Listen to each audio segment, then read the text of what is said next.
na ito na po kahapon ang panibagong pinakamababang halaga ng piso kontra dolyar. Ayon po sa Bankers Association of the Philippines, nagsarado po ang halaga nito sa 60 pesos and 30 centavos per US dollar. Ito ang kauna-unahang pagkakataon sa kasaysayan ng ating Republika ng Pilipinas na sumadsad po ang piso sa ganumpong level.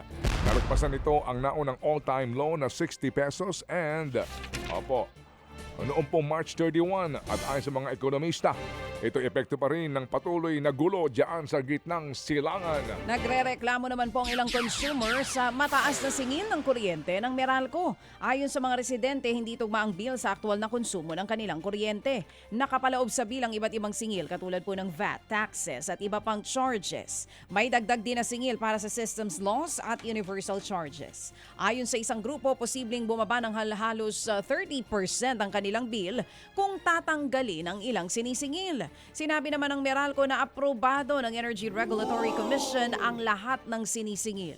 Iginiit ng kumpanya na walang napatunayang overcharging at dumaan po ito sa tamang proseso. Pinakamalaking bahagi ng bill ay galing sa generation charge na apektado ng presyo ng langis. Isinusulong ng mga eksperto ang mas malawak na paggamit ng renewable energy para mapababa ang singil sa kuryente.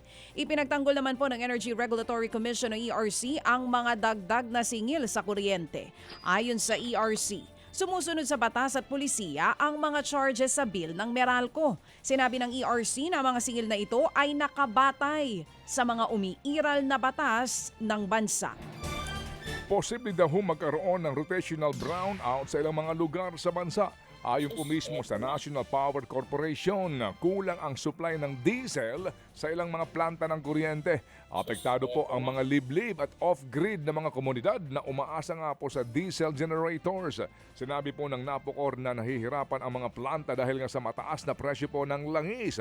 Dahil dyan, posible daw magpatupad ng brownout para mapakasya ang supply ng kuryente. Tiniyak po naman ng ahensya na hindi apektado ang ilang pang bahagi po ng bansa.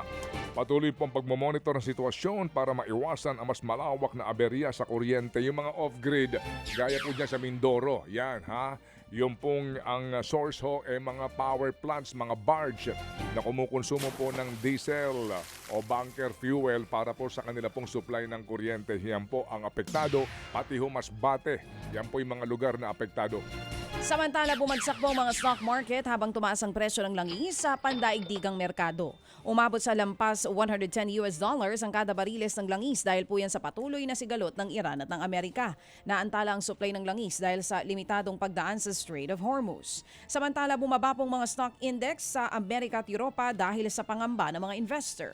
4 na linggong pagtaas ng market ay naantala din dahil sa kawalan ng progreso sa usapang pangkapayapaan. Nabahala din ang mga investors sa paghina ng paglago ng industriya ng artificial intelligence. Tumaas naman ang halaga ng dolyar bilang safe haven sa gitna ng kawalang katiyakan. Patuloy na binabantayan ng mga eksperto ang epekto ng sigalot sa ekonomiya at ang presyo ng enerhiya. Umalis po naman sa OPEC ang United Arab Emirates sa gitna pa rin po ng krisis sa langis. Sinabi po ng UAE na ito'y desisyon base sa kanila pong sariling energy strategy. Inaasahan pong hihina ang OPEC dahil po sa isa sa malalaki pong producer ang UAE. Naapektuhan po ang produksyon at supply ng langis dahil po sa sigalot sa Iran.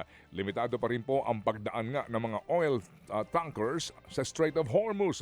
Simula Mayo 1, hindi na po kasama ang UAE sa OPEC at OPEC Plus.